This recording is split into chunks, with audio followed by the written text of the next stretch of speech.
ডিচেম্বৰলৈ এই ৭১ চনৰ পৰা ৩১ ডিচেম্বৰলৈ এই ৪০-৪৪ বছৰৰ যিটো এটা দীঘলীয়া সময়, এই সময়টোৰ কোনোবা বংগবাসীয়ে ইয়াত আবেদন কৰিছিল নেকি? কোনোবা বংগবাসীয়ে ক'ৰবাত স্মাৰকপত্ৰ দিছিল নেকি? কোনোবা বংগবাসীয়ে ক'ৰবাত আন্দোলন কৰিছিল নেকি যে আমাৰ এইখিনি মানুহ ইয়াত থাকিবলৈ দিব লাগে? কোনেও কৰা নাছিল। ৭১ চনত সকলো কথা অসম চুক্তিয়ে সমাপ্ত কৰি দিলে। সকলোৱে বিনা দ্বিধাই একলগ হ'ল। কিন্তু এই সংঘাতটো আনিলে বিজেপিয়ে। কোনেও নিবিচৰাকৈ বিজেপি আনিছে, কোনেও বিচৰা নাই। আজি বংগভাষীসকলৰ লগত আমাৰ সংঘাত আনিছে বিজেপিয়ে। তেওঁলোকেতো ইয়াত থকা বংগভাষীসকলে কোৱা নাছিল নহয় যে এইখিনি মানুহ আমাক আনিব লাগে। কোনোবা দিনা ক'ৰবাত তেওঁলোকে স্মাৰকপত্ৰ দিয়া শুনিছিল নে? কোনোবা দিনা তেওঁলোকে ক'ৰবাত মানে আন্দোলন কৰা শুনিছিল নে? নাই, শুনা নহয়। এইখিনি বিজেপি আহি বিজেপিয়ে এই গোটেই কথাটো আমাৰ ওপৰত জাপি দি আজি আমাৰ মাজত সংঘাত কৰিছে। যোৱা পঞ্চায়ত নিৰ্বাচনত আমাক পাইছে যে এজিপিৰ ক্ষেত্ৰত এই সকলো লোকে এটা বিৰোধ মন্তব্য লৈছে, বিৰোধ স্থান লৈছে। যিটো কথা আগতে নাছিল, যিটো সুসম্পৰ্ক আছিল, এই সুসম্পৰ্কটো বিনষ্ট কৰিছে কোনেও নিবিচৰাকৈ এই কেন্দ্ৰীয় চৰকাৰখনে আৰু বিজেপি। গতিকে এনেকুৱা এটা ব্যৱস্থা আমাৰ মাজত আনি জাপি দিলে আৰু জাপি দিয়াৰ পিছত এই আইনখন এতিয়া পাছ কৰিবলৈ লৈছে, যাৰ কাৰণে আমাৰ ভাষা সংস্কৃতিকে ধৰি আমাৰ সকলো ফালে আমি অস্তিত্ব বিপন্ন কৰিবলৈ গৈ আছোঁ। এই অস্তিত্ব বিপন্ন কৰিবলৈ যোৱা এই যি তাত বাধা দিবৰ কাৰণে আমাৰ এই যুঁজখন, আৰু এই যুঁজখন আমি বাধা দিবৰ কাৰণে আনিছোঁ।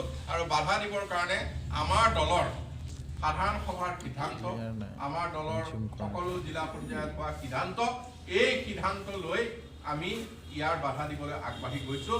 আৰু আমাক আপোনালোকে দায়িত্ব দিছিল দলীয় সতীৰ্থসকলে যে আপোনালোকে ৰাজপথৰ পৰা সাংসদৰ মজিয়ালৈকে যুঁজ দিব লাগিব।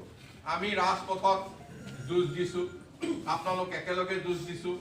আমি প্ৰত্যেকটো কথাত মন্ত্ৰী হৈ আগতে ক'ৰবাত কোনোবা এখন চৰকাৰৰ মন্ত্ৰীয়ে চৰকাৰখনৰ বিৰুদ্ধে ৰাজপথত আহি ধৰ্ণা দিয়া, প্ৰচেচন কৰা কাম কেতিয়াবা আপোনালোকে দেখিছিল নে অসমৰ ইতিহাসত? কিন্তু আমি প্ৰথমবাৰৰ কাৰণে চৰকাৰত থাকি, মন্ত্ৰিত্বত থাকি ৰাজপথত আমি ৰাইজৰ লগত সমানে খোজ দিছোঁ যাতে এই জাতিধ্বংসী বিধেয়কখন ৰৈ যায়।